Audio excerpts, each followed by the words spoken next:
Ya, saudara, seorang wanita pengendara sepeda motor meninggal dunia usai terlindas truk di Jalan Medan Banda Aceh, kawasan Panggoy, Kecamatan Muara II, Kota Lusmawe.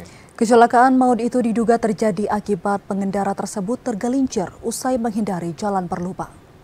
Inilah rekaman kamera pengintai atau CCTV yang merekam detik-detik kecelakaan maut yang menimpa seorang pengendara perempuan di Jalan Banda Aceh Medan, kawasan Panggoy, Kecamatan Muara II, Kota Lusmawe. Kecelakaan terjadi setelah korban yang melaju dari arah Banda Aceh menuju ke arah Medan tiba-tiba terjatuh ke lajur kanan. Menurut pengakuan warga di lokasi, korban diduga terjatuh akibat tergelincir usai menghindari jalan yang berlubang.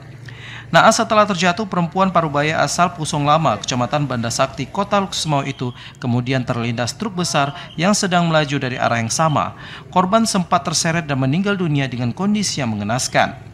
Kasat Lantas Polres Lusmawe AKP M. Abdi Hendriatna menyebutkan setelah mengetahui kejadian ini petugas langsung mengevakuasi korban dan melakukan olah TKP serta mengamankan seorang pengendara serta kernet truk untuk dimintai keterangan.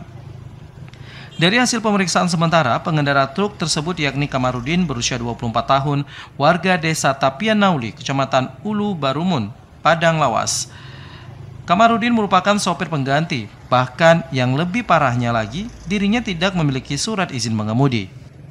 Truk tersebut itu sama-sama dari arah barat ataupun dari Banda Aceh.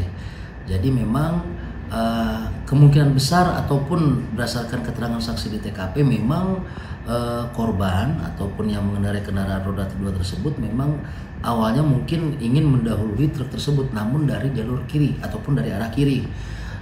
Pada saat ingin mendahului ataupun menyalip truk tersebut, mungkin ada jalanan ataupun genangan air di jalan tersebut, tidak mengetahui lalu tergelincir lalu masuk ke dalam kolong daripada truk tersebut. Jadi memang kejadiannya sangat cepat dan itu memang di jalur tersebut satu arah. Dan kendaraan motor tersebut dari arah kiri masuk ke kolong dan juga ke arah tengahnya dari truk tersebut.